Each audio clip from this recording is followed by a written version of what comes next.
Saudações, Dux e Duquesas Tricolores. Aqui quem fala é Duque Tricolor. Para mais atualizações do Flu, Diniz e Alan. Rapaz, teremos atualizações pro Alan. Cara, eu tava tão feliz de não querer dar essa informação, mas infelizmente tem que dar. Então sente no sofá ou na poltrona, deite na cama, relaxe, me escute e entre no meu divã. E bom, senhoras e senhores, vamos falar agora sobre o Diniz em primeira situação. Diniz escapa da punição em julgamento do STJD e está liberado para o jogo Coritiba vs Fluminense. O técnico tricolor foi julgado pela expulsão no clássico contra o Botafogo em maio. Foi julgado e não deu em nada, tá? Então, se você está falando que Diniz escapa da punição é porque foi julgado e não deu punição alguma sobre isso. Mas é aquilo que eu venho falando toda hora, né? Diversas vezes eu falo pro Diniz que o Diniz tem que se concentrar no Fluminense e não no juiz.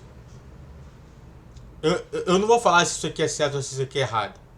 Eu só vou falar que o Diniz, diversas vezes, eu venho apontando para vocês sobre o eventual comportamento dele. E o eventual comportamento dele sempre é negativo. É diversas vezes reclamando com o juiz, é diversas vezes reclamando com o bandeirinha, é diversas vezes reclamando com o quarto árbitro, ao invés de estar reclamando com os seus jogadores. Aí chega uma hora que o cara fala assim, cara, você tá reclamando demais de cartão amarelo. É isso. É toda hora a gente vê o Diniz não entrando num jogo, entrando no outro, por conta desse comportamento. Diniz, esquece um pouco o juiz que tá lá, cara. Fala mais dos seus jogadores. Se concentra no que tem que se concentrar. E a minha análise é o seguinte: ainda teremos a questão do jogo contra o Atlético Mineiro. Pra quem não sabe, o Diniz vai ser novamente julgado. Ainda não está suspenso para nenhum outro jogo, né? Mas ainda vai ser julgado por mais um caso que aconteceu no Campeonato Brasileiro, que foi contra o Atlético Mineiro. Que foi novamente.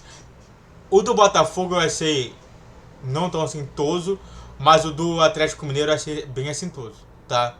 Eu achei que, na minha concepção, se for para pegar justamente uma punição, vai ser justamente do jogo do Atlético Mineiro. Eu acho que o Diniz passou do limite em vários pontos. Deveria realmente constar ali que ele passou muito da situação. Para você ter uma observação, o Codê, que estava contra ele nesse tempo, ele foi tranquilo, enquanto o Diniz estava lá reclamando. É isso que eu falo, o comportamento do Diniz afeta muito o Fluminense, negativamente falando. E diversas vezes eu estou sempre vendo, né, o jogo. Eu, quando estou no Maracanã, eu consigo ver o jogo e o Diniz. E diversas vezes o Diniz não está tendo esse bom comportamento que eu queria que ele tivesse. Se quer se tornar um grande técnico de seleção, reclame dos seus jogadores, não do juiz. Espero que ele melhore sobre isso. Ele não é uma criança, ele já é um adulto. E ampliando o debate, né, que é importante falar que então para que serve o cartão vermelho? Se é para ter uma punição, mais uma punição, então para que serve o cartão vermelho? Só coloca no súmula que o cara estava reclamando e que ele quer mais jogos de punição. Sabe? Eu acho que, tipo assim, você dá o cartão vermelho e depois você receber uma punição maior, claro, dependendo da situação, por exemplo, se foi uma clara violência, porque quer ser violento, concordo que possa ter mais tempo de gancho. Agora, se chega a ser só uma reclamação, na minha concepção, um cartão vermelho já basta. Pra falar assim, ó, nesse jogo aqui você não fica. Entende? É sempre bom, né? A gente tem que pensar sobre pra que serve tal coisa. Pra que serve tal atitude. Pra que serve tal ação que foi colocada no jogo. É importante a gente falar sobre isso. Antes de a gente falar mais sobre outro tema que é atualizado, se inscreve no canal, faça o triplo que curte, comente, compartilhe, redes sociais na descrição de vídeo, vi todos os dias 10, 12 e 20 horas, Pix na tela e YouTube Live. Se quiser vídeo todos os dias 21 horas, te espero lá, tá bom?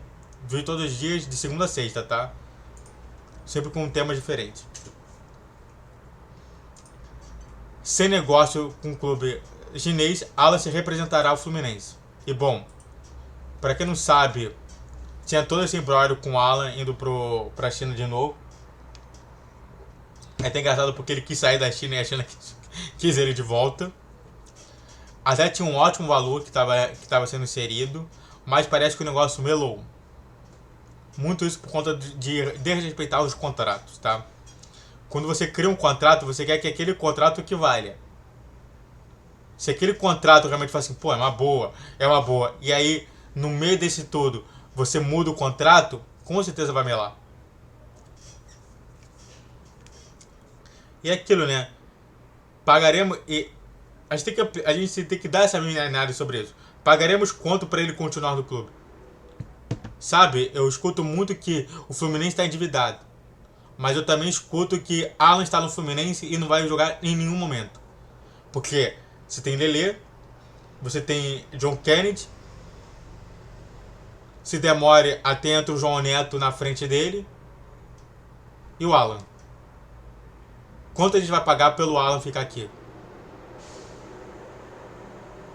Se a gente está falando de corte de custos, e a Galápagos fala que o Fluminense precisa cortar custos, um do corte de custos é a saída do Alan, do Fluminense.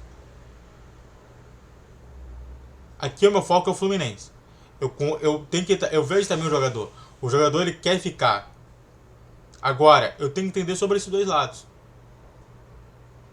Eu sempre vou ficar do lado do Fluminense, da instituição Fluminense. Mas também uma outra coisa clara é o seguinte. Pirani, Edinho, Marcos Pedro, Luan Brito,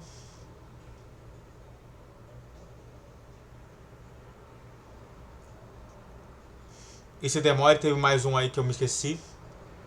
Todos esses saindo daquela lista dos jogadores selecionáveis para jogar a Libertadores. Com o Alan, que é Pirani, Edinho, Marcos Pedro e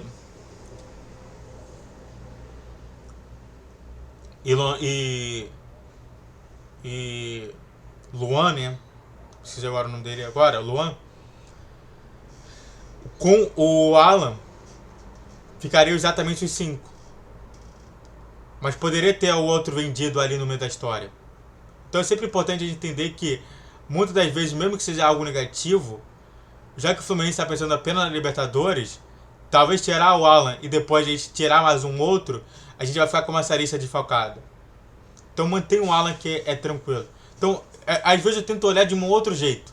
Mesmo que seja absurdo o Alan continuar no Fluminense, visto que o Alan tem 2 ou 3 pessoas na frente dele para se tornar titular, a gente tem que entender tudo isso. E espero que o Alan até mude justamente nisso tudo. Dito isso, tomara que o Diniz melhore o comportamento e vamos ver os novos acontecimentos de Alan pelo Fluminense. Eu esperava muito mais dele, tá? Porque eu adorava ele no Fluminense lá atrás, mas parece que mudou completamente. Muito obrigado a todos que assistiram, fico por aqui. Se inscreva no canal, faça o texto para você que é curte, comente, compartilhe. Redes sociais na inscrição de vídeo, todos os dias 10, 12 e 20 horas. Pix na tela, saudações tricolores.